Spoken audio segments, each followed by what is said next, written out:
আজকে আমি বানাবো মাশরুম পকোড়া।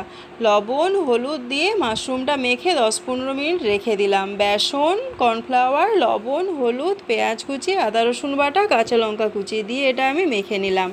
এই মাশরুমগুলোকে আমি হাতে করে চেপে চেপে এর সব জল বের করে নিচ্ছি।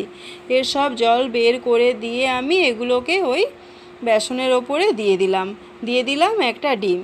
এটাকে একটু এভাবে আমি মেখে নিলাম। দিয়ে দিলাম অল্প জল, দিয়ে আবারও ভালো করে মেখে নিলাম।